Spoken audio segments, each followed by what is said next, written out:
it didn't or it was not heard here in Arizona, Swahili radio, then it didn't happen. And I repeat, ladies and gentlemen, if you know that you never had it or it was not brought to you by Arizona Swahili radio, then it did not happen.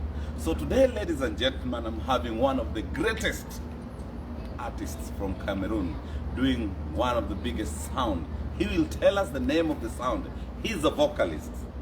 And again, he's holding so many hats in the community. A father, management, husband, and a musician. Welcome to Arizona Swahili Radio.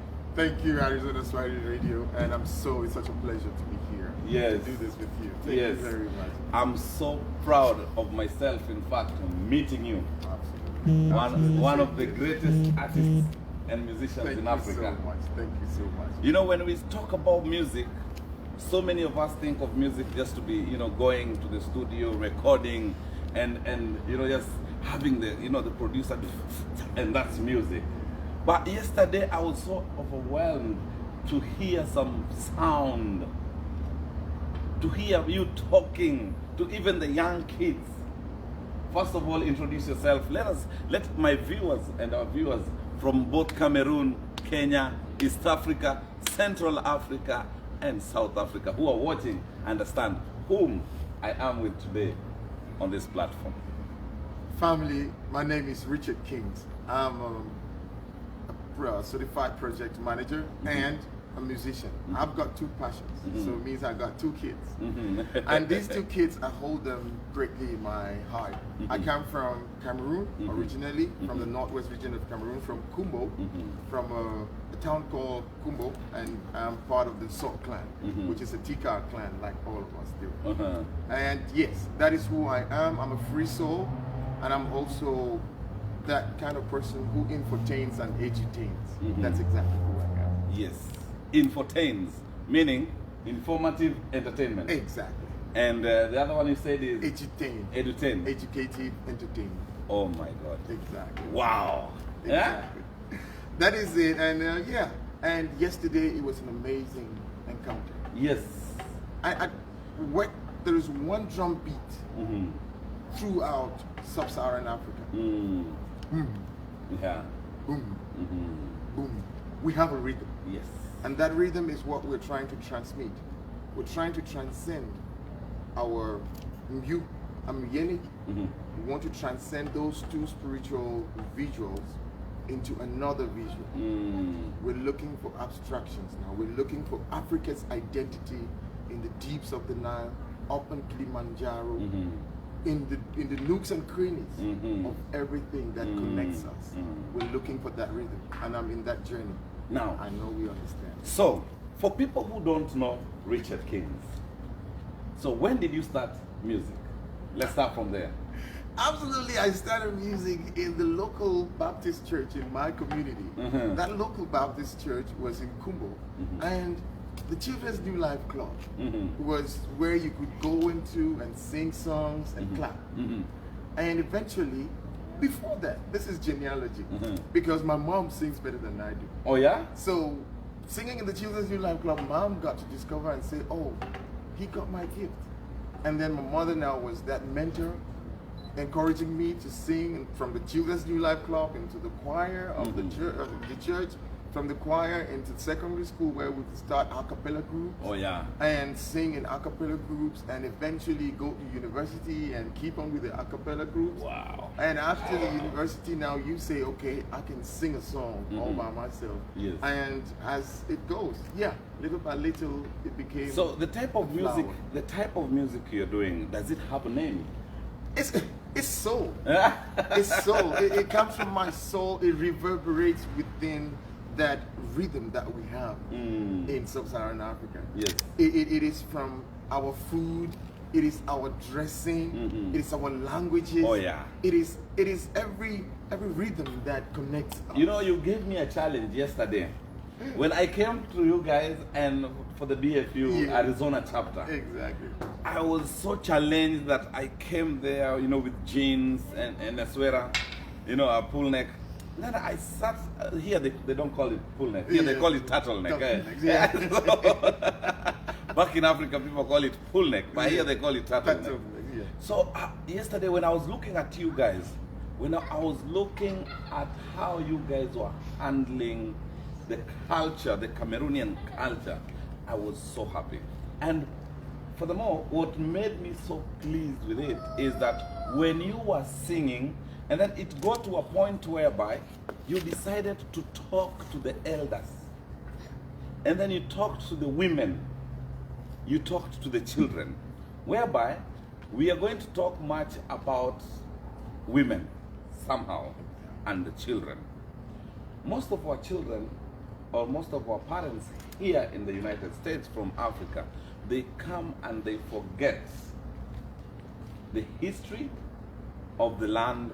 They forget about who we are and decide to be who they meet here in the United States. What will you say about that? Because it's annoying sometimes. It is very good. We are told, go to Rome, do what Romans do. But as much as we want to do what Romans do, we have a culture. This is how I'm going to put it. Mm-hmm.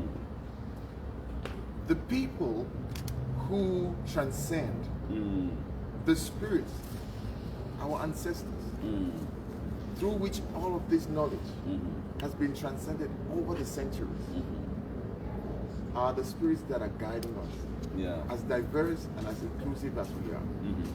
Now, this is the problem. How do you transmit it? You remember in the village, you sit around the fireside, and then there's the small bonfire, and then the kids are playing around, and then there is a griot, there is a storyteller, and he will tell these stories, and then they will go to the hearts of the children, and the children will grow with those stories. Now here, we have a platform also, like the medium we're using now. But that is what I meant by transcending. There are two spiritual gifts, as anybody in Sub-Saharan Africa. You know what I'm saying. The spiritualists know that I'm Yeni. In every Sub-Saharan language, you have two senses. You can hear and you can see. So when you can hear and see, you start searching. Searching for the lost souls. Even searching for what we forgot. So we're trying to look for those embodiments in order to transcend those energies to our children. And how do you transmit the knowledge that we detain as African men to the women who raise the children and to the children? Because men, we don't have time with our children. So the only people who have time with the children is the women. And certain rituals and certain traditional rituals could not be transcended through women. We as Africans, we know that. It was rare in the whole community to see a storyteller who would be a woman.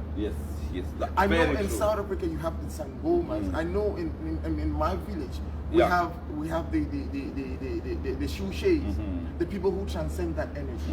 And it was always difficult in the African community to transcend, for the spirits to choose a woman to transcend that knowledge. So now here in the United States, what happens is we the men don't have that much time to spend with our children. The people who educate our children now become the women. And why is it that it is difficult now to transmit that energy that was purely masculine into a feminine entity that is easiest for the children to capture and so to learn from? We need platforms. We need platforms through which we can connect, build bridges, build intellectual, spiritual, and definitely academic bridges. And like you, what you're doing now, look at the regalia. When a child would see this, they will start asking, Daddy, why are you dressed like that? Where is this dress from? Why must you dress like that? And then you would start telling a story. And that is who you have become now. Even in the foreign land. You're telling stories. We're telling stories. And we must keep on telling those stories. And no matter where we are. That was very nice, because after all that was happening, towards the end of the activities that you guys were having yesterday, the kids started playing drum. And you said, let them be, let them play. And then they got their own time to play the drum without knowing the rhythm or anything, but it ended up coming to a certain rhythm. All the kids started playing one rhythm. That is tacit knowledge right there that was transmitted in record time. You don't. That is not explicit knowledge. You can't teach a kid how to feel. Yes. They feel you. The energies that we were exuding yesterday, the collective energy that we had was imparted to the children through the different spiritual presence that we can see, but most of us don't see. So when you are aware of those presence, then you channel those different, and that's who we are. Yes. We are the channels through which the ancestors, the entities that live within us, we are. I am not an individual. You are not an individual. Oh yeah. We come as us. One. Us. There is many of us coming into a place. So when you walk into that environment, you feel the presence. And that presence, yesterday it was so nice. That presence guides you. If you listen carefully, if you see and hear, the moment you hear and see, then you let yourself be guided by those energies, and you channel them to the right quarters, especially the children. They'll be here longer than we are. They will face much more bigger challenges than we have faced. They are getting into a world where you might not have your feet on the ground anymore. You will not be grounded anymore. You will be suspended in the atmosphere. And for any physical entity to feel comfortable, it must have its feet on the ground. Yes. So this is a very big foundation that is being. This is a very big foundation that is being done here. Exactly. Now I'm so happy with what the Cameroonians are doing, and my brothers and sisters from Kenya. I think this should be also a learning process for all of us. He told me that he will be in his traditional regalia, and that is why I had to go back and look at something that resembles something that when people see can associate me with a certain culture, with a certain community. You see the energy we have right now? Yeah. We met the first time yesterday. Yes. What happened? We were like, no. It's as if we... That's it. It's as if we knew each other a long time ago. It doesn't matter where we are. We must not be in Africa. We can be anywhere, in the North Pole, in Siberia, wherever. There is energy. We have just to harness it and be conscious and receive it and be aware of it, and then channel it to different areas. So that is it. For my viewers, where can you tell them Cameroon is? Because I know Cameroon is somewhere that I know. Exactly. So when you look at the map of Africa, where is Cameroon? So you see, Cameroon is right at the armpit of Africa. Yes. Right at the armpit. It's a small triangle right in the armpit of Central Africa. You leave Central Africa and you're going towards a little bit towards the West Africa, and we are in between Nigeria and Central African Republic. There's Chad to the north. There's Equatorial Guinea. There's Gabon. Oh my God! This guy knows the whole map. So we're that little triangle. We sweat a lot in Cameroon, so we're at the armpit. So there's a lot of sweating going on there right now. But yes, that's the little triangle from which I had to go and look at the African map before I came here. Because I didn't want to talk about a country that I don't know. Yes, that's why. And the reason why I did that, we are always asked. You know, you can call a lot of countries. Yes. Here we say everyone who is dark skinned is African. Yeah. But I was challenged by a guy yesterday who asked me, why do you call every dark skinned guy African? He's from Haiti. You see? And he's dark skinned. Do you know what he told me? Haiti is not in Africa. So he's not African. So, and this is where the conversation about melanin. Melanin. Melanin is melanin. Yes. Yes. Yeah, I don't know how we call that word. In my language, we call them sinsenin. Sinsenin. Yes. This is beautiful. Yes. This is who we are. It doesn't matter where, if you're in Australia, if you're an Aborigine, if you're... as long as we share the same skin. This is who we are. And we are supposed to be proud of it. Definitely. You know, there is no complex about being, no superiority or inferiority complex. Just be you. This is what be you.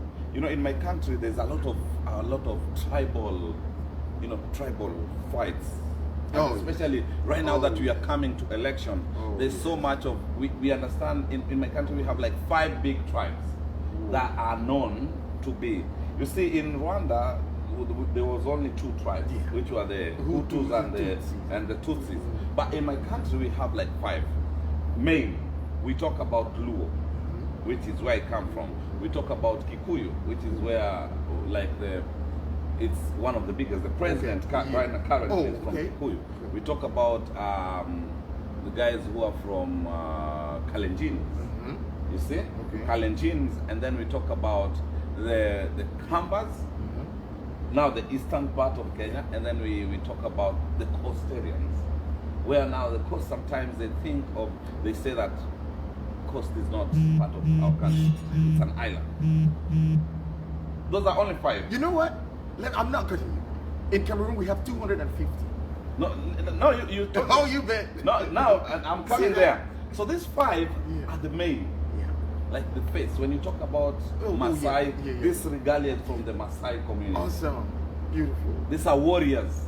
Exactly. They kill lions. They are the people who are known like to be part and parcel of bringing. They have maintained their culture and tradition since way back up to date. All these other tribes have left their culture. Wow. Yes. The Luos wants to be in Mercedes-Benz and in suits. I even if you ask me right now what is my cultural dressing code from my tribe, I will not be able to tell you. Wow. But I can associate myself with Maasai because it